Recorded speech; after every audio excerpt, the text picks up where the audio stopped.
हे दोस्तों, मैं हूं संजय सिंह और आप मेरे साथ हैं सजवान क्लासेस में।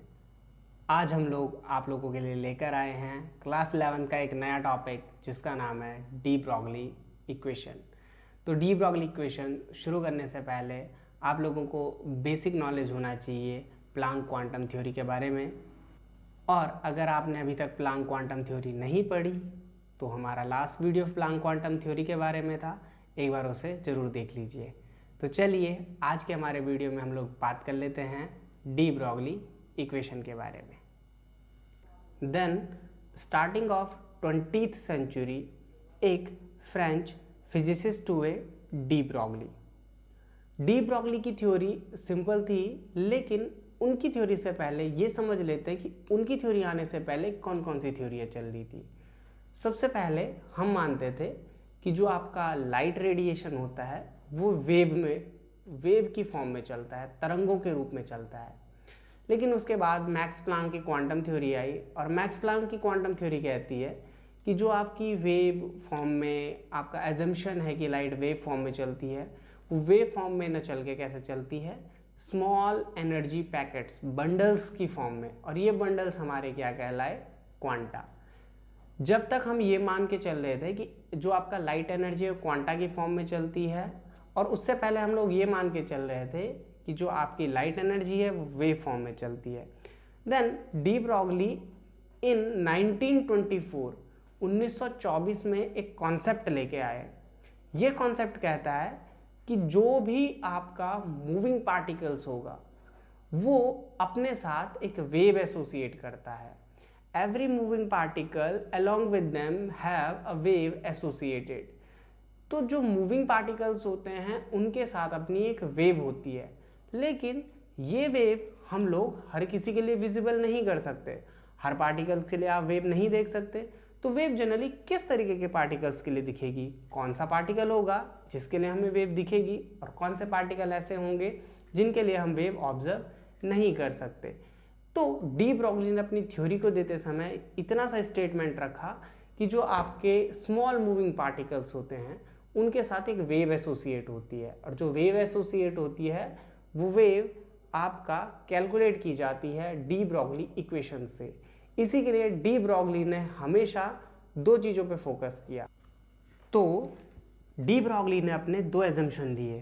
पहले एजम्पशन में डी ब्रॉगली ने माना कि अगर स्मॉल m मास का कोई पार्टिकल आपका है तो एनर्जी मास रिलेशन जो होता है हमारा एल्बर्ट आइंस्टाइन का एनर्जी मास रिलेशन, इस एनर्जी मास रिलेशन की हेल्प से हम उसकी एनर्जी दे सकते हैं। That means E is equal to mc², और ये आपकी फर्स्ट इक्वेशन बन जाती है।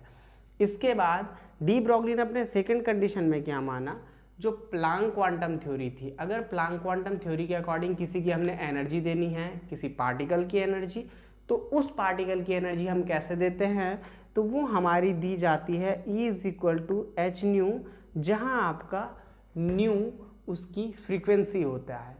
अब E is equal to mc² भी उसी पार्टिकल की एनर्जी दे रही है and E is equal to h nu भी उसी पार्टिकल की एनर्जी दे रही है, विच मीन्स दोनों एनर्जियाँ किसी एक ही पार्टिकल के लिए एसोसिएटेड है। अब अगर दोनों एनर्जियाँ एक ही पार्टिकल के लिए हैं तो एक ही पार्टिकल की दो एनर्जीज तो हो नहीं सकती। इसका मतलब दोनों एनर्जी आपस में बराबर है, और अगर ये दोनों आपस में बराबर है तो हमारी दोनों इक्वेशनें भी आपस में बराबर होनी चाहिए। That means E is equal to h nu should be equal to mc²। अगर ये दोनों एनर्जियाँ हमारी इस तरीके से बराबर हैं, सिंस वी नो दैट आपका क्या होता है, C इज इक्वल टू आपका लैम्डा इंटू न्यू होता है। दैट मीन्स हम ये कह सकते हैं कि जो आपका न्यू है, nu should be equal to C upon lambda. तो जो ये हमारी C अपॉन लैम्डा की वैल्यू आई, that nu is equal to C upon lambda, जब हम उसे अपनी इक्वेशन पे रिप्लेस करेंगे, हमारी जो थर्ड इक्वेशन थी जब हम उस पर रिप्लेस करेंगे तो हमारी इक्वेशन किस तरीके से चेंज हो जाएगी। That means h C upon lambda should be equal to mc², और हम लैम्डा को क्रॉस मल्टीपल करेंगे, that h C upon mc² should be equal to lambda. अब जब हम इस चीज़ को आगे देखते हैं, देन आपका क्या हो जाता है, c से c की power cancel, then h/m/c is equal to lambda. लेकिन हमारे सारे पार्टिकल तो आपकी लाइट की स्पीड से चल नहीं सकते, सारे पार्टिकल तो आपके c स्पीड से चलते हैं। दैट मीन्स हम क्या कह सकते हैं कि here c is approximately equal to v। हमें पता है कि जो लाइट की स्पीड है वो लाइट की स्पीड ना हो करके किसी पार्टिकल की स्पीड होगी। देन आपका h/mv should be equal to lambda. अब h/mv आपका लैम्डा के बराबर हो, तो ये जो हमारा mv है ये आपका मोमेंटम होता है। देन हम इसे लिख सकते हैं h/p is equal to lambda. और ये जो हमारा h/p है इसी को हम डी ब्रॉगली हाइपोथेसिस कहते हैं, डी ब्रॉगली इक्वेशन कहते हैं।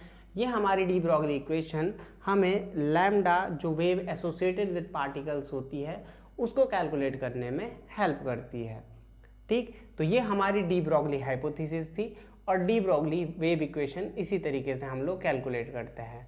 आशा है आप लोगों को ये क्वेश्चन समझ में आया होगा और ये इक्वेशन समझ में आने के बाद आप इसे लगाना सीखेंगे।